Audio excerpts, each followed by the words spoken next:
जय हिंद बच्चों, स्वागत है अपने इस यूट्यूब चैनल में। बच्चों, आज के इस वीडियो में एक बार फिर से हम कक्षा 12 के विद्यार्थियों के लिए सोशोलॉजी यानी समाजशास्त्र के महत्वपूर्ण लघुत्तरीय प्रश्न लेकर आए हैं, जो 2024 बोर्ड एग्जाम के लिए वेरी इंपॉर्टेंट रहेगा। बच्चों, यह जो है एनसीईआरटी है से लिया गया है और सभी बोर्ड के लिए जहाँ भी एनसीईआरटी चलती है वहाँ के लिए भी इम्पोर्टेंस रहेगा। और बच्चों, यह और 7 मार्च को होने वाली यूपी बोर्ड की परीक्षा के लिए मोस्ट इम्पॉर्टेंट रहेगा। तो चलिए बच्चों, देखते हैं लघुत्तरीय प्रश्न है। यहाँ से क्वेश्चन जो है बहुत पूछे जाते हैं, यानी पर्यावरण से संबंधित बच्चों क्वेश्चन जरूर परीक्षाओं में आते हैं। तो चलिए हम लोग देर न करते हुए देखते हैं क्वेश्चन। पहला क्वेश्चन आपके सामने दिखाई दे रहा है, पर्यावरणीय आंदोलन से आप क्या समझते हैं, चर्चा कीजिए। पर्यावरणीय आंदोलन से आप क्या समझते हैं, जो है चर्चा कीजिए। चलिए इसका उत्तर हम लोग देखते हैं। देखो बच्चों, उत्तर लिखेंगे हम लोग। देखो, वर्तमान समय में सर्वाधिक बल विकास पर दिया जा रहा है। किस पे दिया जा रहा है? विकास पर दिया जा रहा है, तथा एकमात्र लक्ष्य विकास होने के कारण प्रकृति के प्राकृतिक संसाधनों, जैसे पेड़ पौधे हो गए बच्चों, नदी तालाब हो गया, सब प्राकृतिक संसाधन है। तो वर्तमान समय में सर्वाधिक बल विकास पर दिया जा रहा है तथा एकमात्र लक्ष्य विकास होने के कारण प्रकृति के प्राकृतिक संसाधनों पर अतिरिक्त एवं अनावश्यक भार पड़ रहा है। ठीक है भैया, यह अतिरिक्त भार पृथ्वी के पारिस्थितिकी संतुलन को समाप्त करता जा रहा है। जो पृथ्वी का पारिस्थितिकी संतुलन है वो समाप्त होता जा रहा है, समाप्त करता जा रहा है।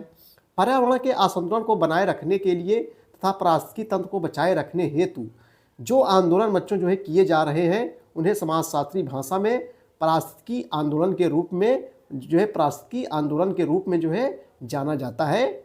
और पर्यावरण आंदोलन के जो उद्देश्य हैं वो निम्नलिखित हैं। जो पर्यावरण के उद्देश्य हैं वो निम्नलिखित है। जब निम्नलिखित आ जाए बच्चों, नंबर एक पर्यावरण आंदोलन का मुख्य उद्देश्य पर्यावरण को संरक्षित रखना। एक जो है पर्यावरण आंदोलन का मुख्य उद्देश्य क्या होता है? पर्यावरण को संरक्षित रखना। नंबर 2, पर्यावरण को प्रदूषित होने से बचाने के लिए पर्यावरण आंदोलन हुए। नंबर 3, पर्यावरण संरक्षण से ही मानव जीवन सुरक्षित रह सकता है, इसलिए भी पर्यावरणीय आंदोलन जो है हुए। पर्यावरण संरक्षण से ही मानव जीवन सुरक्षित रह सकता है, इसलिए भी पर्यावरण आंदोलन हुए। नंबर 4, वृक्षों के बच्चों अवैध कटाव व वृक्षों के संरक्षण के लिए पर्यावरण आंदोलन हुए। देखो, जो वृक्ष है, आजकल लोग जो है पेड़ पौधों को नहीं लगा रहे हैं, ज़्यादा लोग वृक्षों को बच्चों काट रहे हैं। इससे क्या होगा? पर्यावरण जो है संतुलन जो है बिगड़ जाएगा। ठीक है, ज़्यादा लोग पेड़ पौधों लगा नहीं रहे, काट ज़्यादा रहे हैं। ठीक बच्चों, ज़्यादा वृक्षों को लगाया जाए और वृक्षों को कटाई कम की जाए। तो वृक्षों के अवैध कटाव और वृक्षों संरक्षण के लिए जो है क्या हुए? पर्यावरण आंदोलन हुए। तो बच्चों, ये सब अपने मन से जो है लिख सकते हैं आप।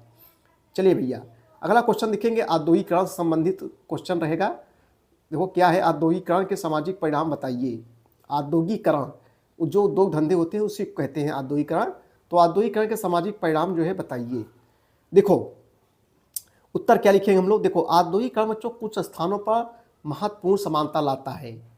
औद्योगिकरण जो है कुछ स्थानों पर महत्वपूर्ण समानता लाता है, जैसे रेलगाड़ी हो गया, बस और साइबर कैफे में जाति भेदभाव जो है कम होना, यानी जाति जो भेदभाव है इन सब जगहों पर जो है कम होता है। दूसरी तरफ भेदभाव के पुराने स्वरूपों के नए कार्यस्थलों पर अभी भी देखा जा सकता है, लेकिन औद्योगिकरण के कारण आय से संबंधित असमानताएं जो है उत्पन्न हो रही है। बहुधा सामाजिक और आय संबंधी असमानता परस्पर आच्छादित होती जाती है। उदाहरण के लिए, अच्छे वेतन वाले व्यवसाय में उच्च जात का वर्चस्व जो है आज भी बना हुआ है। अभी तक भी महिलाएं समान कार्य के लिए कम वेतन पाती हैं। जो महिलाएं हैं समान कार्य के लिए अभी भी महिलाएं जो है कम वेतन पाती हैं।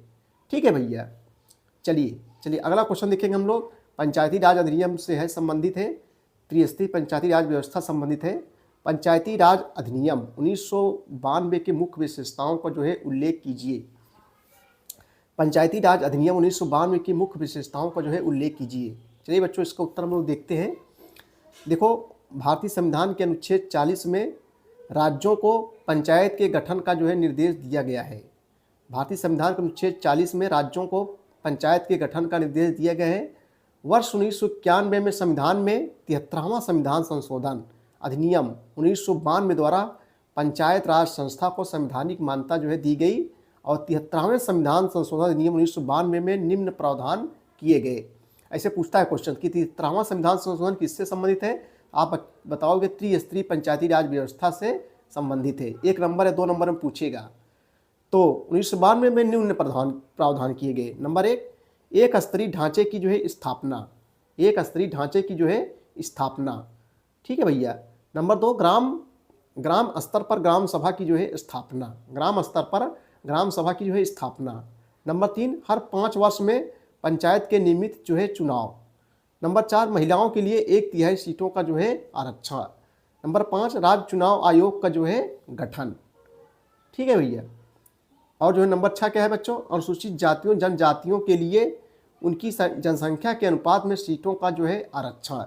नंबर 7, पंचायतों के विधियों में सुधार के लिए उपाय सुझाने हेतु वित्त आयोग का गठन। निधियों में सुधार के लिए उपाय सुझाने हेतु वित्त आयोग का जो है गठन। वित्त आयोग गठन बच्चों किसमें है, किस अनुच्छेद में, 280 में वित्त आयोग को जो गठन का प्रावधान किया गया है अनुच्छेद 280 में जो है किया गया है, ठीक है भैया। ये थे बच्चों कक्षा 12 के विद्यार्थियों के लिए समाजशास्त्र के मोस्ट इंपॉर्टेंट लघुत्तरीय प्रश्न। वीडियो देखने के लिए बहुत बहुत धन्यवाद। Thank you.